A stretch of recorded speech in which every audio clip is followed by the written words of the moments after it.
বামপন্থীরা 47বদ্ধভাবে আমরা বিজেপিকে হটাতে চাই।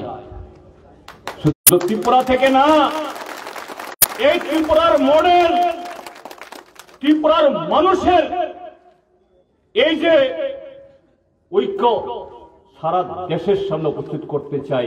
এইভাবে বিজেপিকে, নরেন্দ্র মোদীকে নির্বাসনে পাঠানো সম্ভব। এবং তার সাথে এটাও বলতে চাই, শুধু কংগ্রেসের সাথে না, ত্রিপুরা মথার সাথে আমাদের আলোচনা চলছে। আপনার পত্রপত্রিকায় দেখেছেন, ত্রিপুরা মথাও তারা 40টার মতো আসনে তারা প্রার্থী দিয়েছেন। আজকে সকালে ত্রিপুরা মথার চেয়ারম্যান মাননীয় প্রদ্যুৎ মানিক্য কিশোর আমাকে ফোন করেছেন, আমাকে বলেছেন আপনার জয় নিশ্চিত, ত্রিপুরা মথার সমর্থকরা সবাই আপনাকে ভোট দেবে। বলছেন আমাকে সবাই ফোন করছেন, সাবরুমে প্রার্থী দেননি কেন? প্রদ্যুৎ মানিক্য কিশোর বলেছেন, জিতেন চৌধুরীর মতো প্রার্থীর বিরুদ্ধে আমি প্রার্থী দিতে পারি না। আমি তখন তাকে বলেছি আজকে সকালবেলা, মাননীয় মহোদয়, জিতেন চৌধুরী একা জিতলে তো বিজেপির পরাজয় সুনিশ্চিত হবে না। যদি বিজেপির পরাজয় হবেই, আমরা চাই আরো বেশি আসনে ত্রিপুরা মথার সাথেও আমাদের বোঝাপড়া হোক।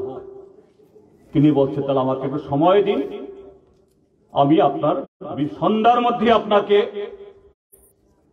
আমরা কোন কোন কেন্দ্রে আমাদের শক্তিশালী প্রার্থী আছে সেখানে আপনাদের সাহায্য চাইব।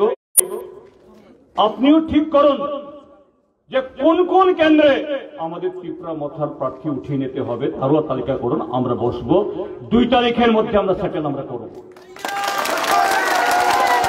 তো আশা করি, এখনো যেহেতু চূড়ান্ত হয়নি তো বলবো না, আশা করি বিজেপি যারা গণতন্ত্রের শত্রু, সংবিধানের শত্রু, উন্নয়নের শত্রু, এই রাজ্যকে সব দিক থেকেই থামিয়ে দিয়েছে, পেছন দিকে ঠেলে নিয়ে গেছে, তাকে হটানোর জন্য সমস্ত ধর্মনিরপেক্ষ শক্তি, গণতান্ত্রিক শক্তি ঐক্যবদ্ধ হবে।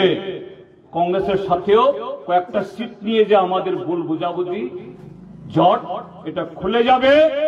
এইভাবেই 2023 নতুন ইতিহাস তৈরি করব।